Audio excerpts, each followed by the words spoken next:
தமிழக ரேஷன் பொருட்கள் கேரளாவில் விற்பனை செய்யப்பட்டு வருவதாக அதிமுக முன்னாள் அமைச்சர் ராஜேந்திர பாலாஜி குற்றம் சாட்டியுள்ளார். விருதுநகர் மாவட்டம் திருத்தங்கல் பகுதியில் அதிமுக பூத் கமிட்டி நிர்வாகிகள் நியமனம் தொடர்பான ஆலோசனைக் கூட்டம் விருதுநகர் மேற்கு மாவட்ட செயலாளரும் முன்னாள் அமைச்சருமான ராஜேந்திர பாலாஜி தலைமையில் நடைபெற்றது.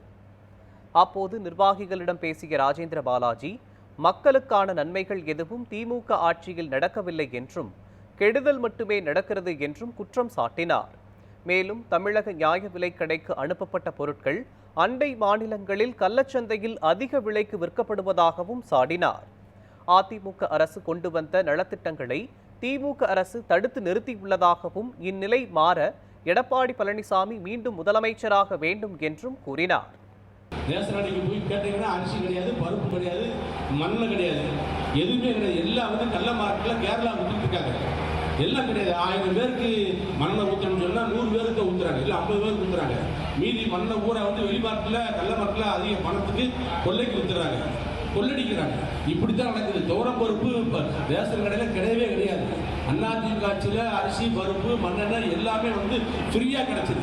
இன்னைக்கு கிடைக்கவே கிடையாது. கிடைக்கிற அரிசி நல்ல அரிசி கிடையாது. நல்ல அரிசியை கூட மார்க்கெட்டில் வெளி மார்க்கெட்டில் விற்றுறாங்க. இந்த நிலையெல்லாம் போக்க வேண்டும்.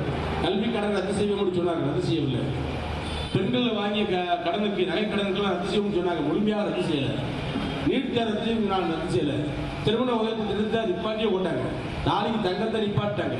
லேப்டாப் கொடுக்குற மாணவர்கள் அதையும் நிப்பாட்டாங்க. அதிமுக ஆட்சியில், அம்மாவுடைய ஆட்சியில், எடப்பாடி ஆட்சியில் கொடுக்கப்பட்ட வழங்கப்பட்ட விலையில்லா திட்டங்களை எல்லாம் நிறுத்திய பெருமைக்குரிய அரசாங்கத்தான் பார்க்கணும் திமுக அரசாங்கம்.